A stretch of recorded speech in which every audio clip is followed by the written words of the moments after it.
Last night, my wife and I found ourselves in the middle of a disagreement that started small but weighed heavily on my heart. She was excited about a party her friends had been planning for weeks, a night she had been looking forward to. I, on the other hand, felt uneasy about it. I told her directly that I didn't want her to go. It wasn't about control or mistrust, it was simply that something inside me didn't feel right. She laughed it off, calling me overprotective, and brushed aside my concerns. I sat there, feeling unheard, watching her pick out her dress, do her makeup, and get ready as if my words meant nothing. When she finally left, closing the door without much more than a casual goodbye, the silence in the house grew heavier than I could bear. Hours passed slowly. The ticking of the clock seemed louder than usual, echoing in the empty living room. I stared at my phone countless times, debating whether to call or send a message, but I chose not to. My pride and disappointment held me back. Instead, I sat in the dark with only my thoughts, wondering if my feelings mattered to her at all. It was almost 2 a.m. when she finally returned. I heard her laughter even before the door opened, light-hearted and carefree, mixed with a faint smell of alcohol and perfume. She walked in without guilt on her face, still carrying the energy of the night. I looked at her once, my eyes filled with words I couldn't bring myself to say, then turned away in silence. She paused briefly, sensing the tension, but instead of speaking, she went straight to bed. That night, I couldn't close my eyes. The darkness seemed endless as my mind spun with questions. Did she not care about how I felt?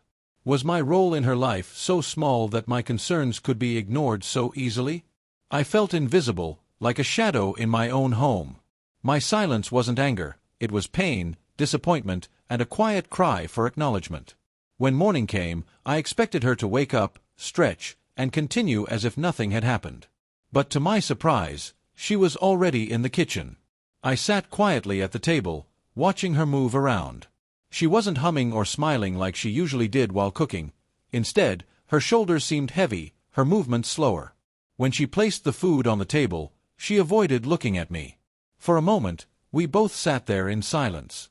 Then, she took a deep breath, her voice softer than I'd ever heard it. She admitted she had been selfish the night before, choosing a few hours of fun over my feelings. She confessed that even at the party, surrounded by friends, music, and laughter, she couldn't enjoy herself. Every smile felt empty because the thought of how she had dismissed me clung to her like a shadow. Her words trembled as she said she realized too late how deeply she had hurt me, not because I stopped her from going, but because I had asked her not to and she ignored me. For the first time in a long while, she spoke with raw honesty, her eyes glossy with unshed tears. I listened quietly, letting her speak without interruption. Her apology wasn't just about the party. It was about making me feel as though my emotions had no weight in our marriage. I could see the regret in her eyes, and I believed her sincerity. Still, I told her that apologies were not enough. Respect wasn't just a word, it had to be shown. Love alone wasn't enough to hold a marriage together. Mutual respect and valuing each other's feelings were just as important. She nodded, tears finally spilling down her cheeks. She promised to change, to listen better, to put us above temporary pleasures. I could see she finally understood why my silence the night before had cut deeper than any argument could. It wasn't anger she was facing, it was the weight of my disappointment. That morning, as we sat at the table together, the heaviness began to lift. It wasn't an instant fix, but something shifted between us. Instead of brushing the moment aside, we faced it. Instead of fighting, we talked. And in that honesty, we found a new sense of understanding. In the days that followed, I noticed a difference. She began asking for my opinion on small things, involving me in her decisions, and showing me that my voice mattered. It wasn't about control or giving in, it was about balance, about respect. Looking back, that night could have created distance between us. Instead, it forced us to face the cracks we had ignored.